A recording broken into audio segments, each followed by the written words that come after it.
Honour killing कितना एक अपशब्द है।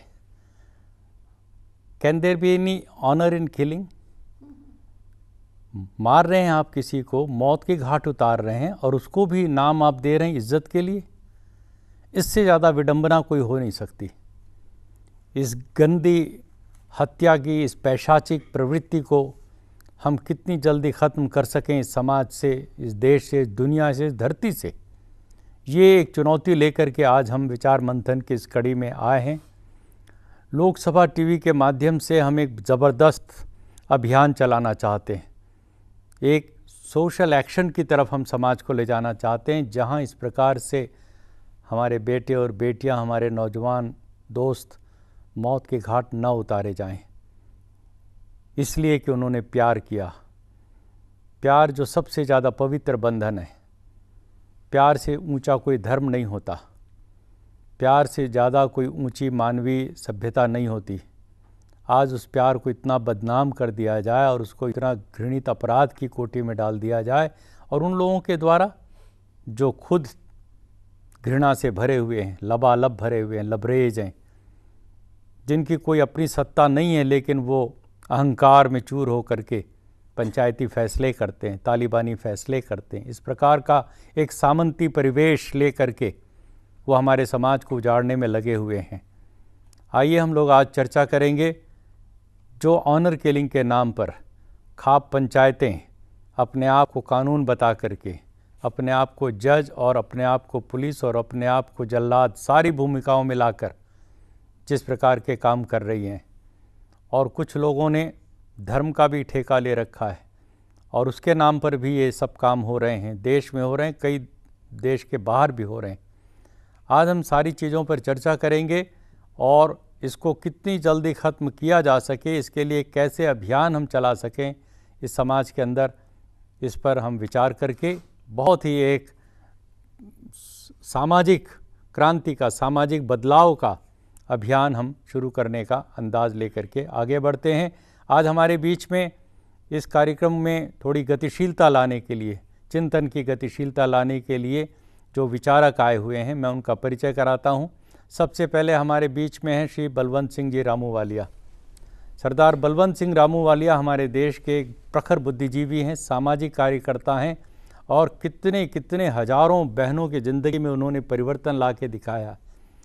उनका अपना अभियान है, उनका संगठन है बेटियों के स्वाभिमान के लिए, बेटियों का स्वाभिमान।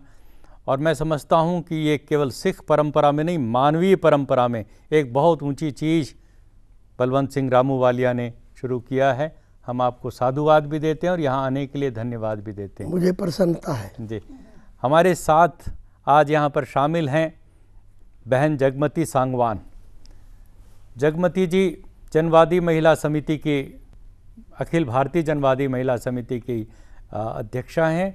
हरियाणा में केंद्रित होकर के काम कर रहे हैं, और इस तरह के मुद्दों को तो न जाने कितनी कितनी बार इन्होंने पूरे संघर्ष के साथ उठाया, पूरे साहस के साथ उठाया है, और एक नया उन्होंने संबल प्रदान किया है उन जोड़ों को, उन परिवारों को जो अपनी इच्छा से शादी करते हैं और उनको इस प्रकार प्रताड़ित करने की कोशिश की जाती है, तो उनको वो बचाती हैं और आगे उनको संरक्षण प्रदान करती हैं। जगमती जी, आपका बहुत धन्यवाद। धन्यवाद जी। और कौन नहीं जानता, इस देश में हमारी जो नेशनल कमीशन फॉर वीमेन की पहले अध्यक्षा रहीं, जिन्होंने पूरे नेशनल कमीशन फॉर वीमेन को ही एक नया अंदाज दिया, उसमें एक एक्टिविज़म का मादा भर करके, और उसको पूरे राष्ट्रीय स्तर पर ऐसे उभार करके लाया, कोई जानता नहीं था। वो सब लोग जानने लगे कि ये राष्ट्रीय महिला आयोग क्या होता है। उसकी पूर्व अध्यक्षा डॉक्टर मोहिनी गिरी जी हमारे बीच में हैं। बहुत बहुत धन्यवाद बहन जी। आप जो काम कर रही हैं हमारी विधवा बहनों के लिए, वृंदावन में आश्रम बना करके कर रही हैं। आप अंतर्जातीय विवाहों का जो बहुत कई कार्यक्रमों में तो आपने मुझे भी बुलाया है, मुझे बहुत ही गर्व है आपके सारे कामों के ऊपर। हमारे बीच में हमारी एक छोटी बहन प्रवेश भी आई हुई है, और प्रवेश जी ने समता मंच बनाया, महिलाओं के लिए एक समता मंच बना करके हरियाणा में बेटी बचाओ आंदोलन चला रही हैं, रोहतक में केंद्र चला करके। प्रवेश जी, आपका बहुत बहुत धन्यवाद आज इस बहस में शामिल होने के लिए। हम लोग इस बहस को आगे ले जाएं, इससे पहले मैं जानना चाहूँगा हमारे इन विचारकों से, चिंतकों से, सामाजिक कार्यकर्ताओं से कि ये समस्या कितनी भयंकर है। इसकी विभीषिका क्या है। तो सरदार बलवंत सिंह रामूवालिया जी, आप थोड़ा बताएं। आप एक बहुत बड़ी संस्था है, व्यक्ति भी हैं, संस्था भी। मुझे आपसे ये कहना है कि आपने जो आज विषय चुना, ये भारत के प्रज्वलित हुए विषयों में एक है। अब प्रश्न पैदा होता है कि खाप क्या है। वो माननीय लोग हैं क्योंकि गांव के मुखिया लोग हैं, लेकिन उनके फैसले, उनकी सोच क्या है। दो तीन चीज़ें उभर कर सामने आती हैं। पहली, क्या लड़के लड़कियों की शादी होनी है या ऐसे ही रहना है, उन्होंने इकट्ठे होना है या नहीं। जब उन्होंने शादी होनी है, इकट्ठे होना है, तो फिर शादी में उनकी मर्जी, उसको मान्यता देना, ये समाज की जिम्मेदारी है, संविधान ने जिम्मेदारी दी है।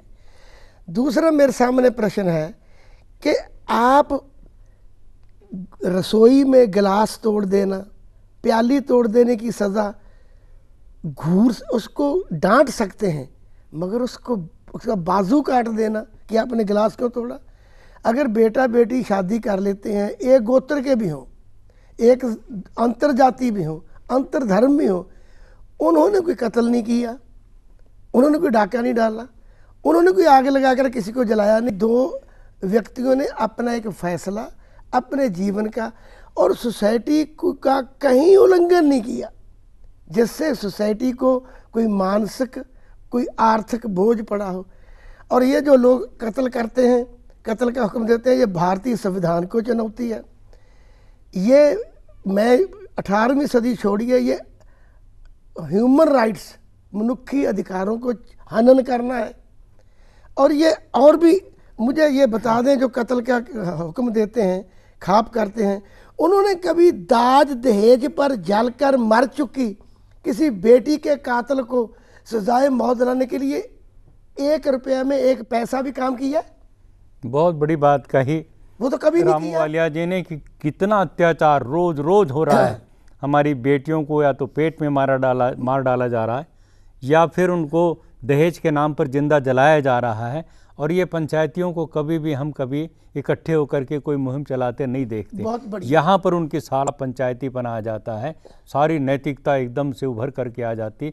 जगमती जी, आप बताइए, आप तो रोज रोज के हिसाब से इन सवालों से लड़ रही हैं।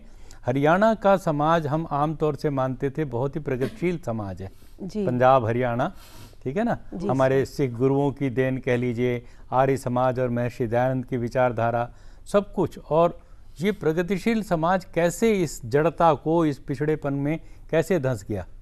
जी स्वामी जी, आपने सही कहा कि कुल मिलाकर हरियाणा का समाज पूरा अगर देखें तो उसके अंदर प्रगतिशीलता के अंश ज़्यादा हैं और ज़्यादा हावी हैं वो। परंतु ये जो समस्या है कि हमारे यहाँ पे जो विवाह संस्था है, विवाह संस्था का जो स्वरूप है वो बदलते समय के अनुसार उस विवाह संस्था के स्वरूप में जो परिवर्तन होना चाहिए, जो युवाओं की ज़रूरत के हिसाब से हो, उस परिवर्तन की जो धार है उसको रोकने की कोशिशें बार बार यहाँ पे हो रही हैं।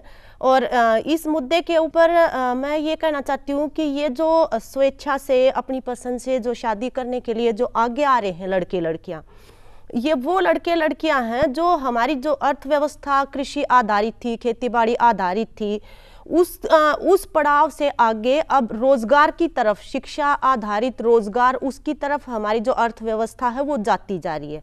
और जो शिक्षा लेते हैं हमारे नौजवान युवक युवतियाँ, उसके बाद उनके जीवन की जो ज़रूरत है विवाह से जो पूर्ति जिसकी होनी है, वो ये है कि वो एक अंडरस्टैंडिंग जो उन चेतना के स्तर पे भी और एक्सपोजर के स्तर पे भी उनके नज़दीक जो जीवन पार्टनर हो, ये उनके जीवन की एक बहुत बड़ी ज़रूरत के रूप में उभर के आई है। मतलब आपका कहना है कि हालात बहुत तेजी से बदल रहे हैं जी, लेकिन वो पुराना जो रीति रिवाज अभी भी जकड़े हुए हैं जी। मोहिनी जी, आप बताएं कि आप तो इतने बड़े एक संगठन और आंदोलन की अध्यक्षा रही हैं और उसके बाद भी आपने सारा जीवन समर्पित किया है इन मुद्दों पर। कितना भयंकर है ये मुद्दा? ये मुद्दा उतना ही भयंकर है जितना किसी समय में सती का था। आप भी हमारे साथ राजस्थान आए थे, किस तरह से हमने उस समय सती को रोका, ये सब समाज का एक वो है, ये समाज का मर्डर है। मैं एक व्यक्तिगत मर्डर नहीं कहूँगी, पूरे समाज ने इस मर्डर को किया है। इसलिए अब हमारे सामने एक कानून बनाना आवश्यक हो गया है। जिस तरह से हमने उस समय सती का कानून बनाया था, इस समय इसके लिए भी एक कानून बनना चाहिए। ये मुद्दा कोई नया मुद्दा नहीं है, हम इसके विषय में 50 सालों से सुनते आ रहे हैं जब से मैंने काम शुरू किया है। केवल फ़र्क इतना था, उस समय हमारी ये बेटी इतनी ताकतवर नहीं थी कि खुलेआम आके कहे कि हमको सताया जा रहा है। आज वो इतना पढ़ लिख गई है कि इसको बताती है, इसलिए ये खुल खुल के समाज में आ रहा है। तो इसके लिए मैं केवल समाधान ही बताऊंगी, क्योंकि जो दशा है इस वक्त वो तो आप सब लोग जानते ही हैं। तो दशा को ठीक करने के लिए एक तो कानून बनना बहुत ज़रूरी है। फिर उस कानून बनने से कोई फ़ायदा नहीं होगा अगर हम उसको कार्यान्वित नहीं करेंगे। तो इस कानून को इतना कड़ा बनाना चाहिए। देखिए आप, जब से 498 निकला था तब से वो जलाने की जो इससे चली थी उस समय प्रथा, वो बहुत कुछ कम हो चुकी थी। तो इतना उसमें भय होना चाहिए, इतना उस कानून को जकड़ के बनाना चाहिए ताकि करने वाला डर जाए, क्योंकि ये कोई भी संवैधानिक काम नहीं है जो कि पंचायती लोगों ने अपने सिर के ऊपर ले लिया है। ये एक और कानून और कड़ा कानून बनना चाहिए जी। दहेज के खिलाफ कानून बना है, और बहन जी आप भी जानती हैं, हम सब लोग जानते हैं, आज तो बल्कि उसको उल्टा ख़त्म करने की बात चल रही है। मैंने तो कल के अखबारों में ये पढ़ा, इसका इतना दुरुपयोग हो रहा है, उसका विरोध करने वाले हैं। मैं एक बात बता रहा हूँ, आप बताओ प्रवेश जी। देखो, मारना, कानून अपने हाथ में लेना, ये तो सरासर गलत ही है जिसको हम मानते हैं। लेकिन जहाँ तक जैसे ये बात आई है, पहले भी अरबन जी ने बताया कि जैसे कि पंचायत जो ये फैसले करती है, और ये कभी भी उन्होंने अच्छा काम नहीं किया। थोड़ा सा हम पक्ष लेके देखें तो इसमें ये बात आती है कि पहले से जो चले हुए थे कि पंचायत एक फैसला लेती थी और वो लागू होता था, कि ऋषि दयानंद ने एक मुहिम चलाई कि लड़कियों को पढ़ाना चाहिए। तो उस समय पंचायत ने ही आगे आके ये फैसला लिया था कि हर लड़कियों को जो है हम अपनी लड़कियों को इसमें भेजेंगे। ऐसा नहीं कि पंचायत सारे गलत ही फैसले करती हो, पंचायत अच्छे फैसले भी करती है। लेकिन इसमें मतलब या तो यूँ लगा लीजिए कि वो लोग जो अच्छे काम करने वाले थे वो नहीं हैं, अब थोड़ा सा चेंज आ गया है। बिल्कुल ऐसा ना देख के कि ये बात गलत है और ये ठीक है, वैसे ही एक ट्रेंड में कह देते हैं कि ये पंचायती फैसला है और उसको मारने तक क्रूरता पे उतर आते हैं। ऐसा नहीं है। मतलब है कि हर एक दृष्टि से देखा जाए, जिसको हम पंचायत कहते हैं वो भी कितनी पंचायत है। अच्छे काम करने के लिए तो कोई भी आगे आए, किसी को कोई झगड़ा नहीं हो सकता। आप आइए, काम कीजिए, आपका स्वागत है।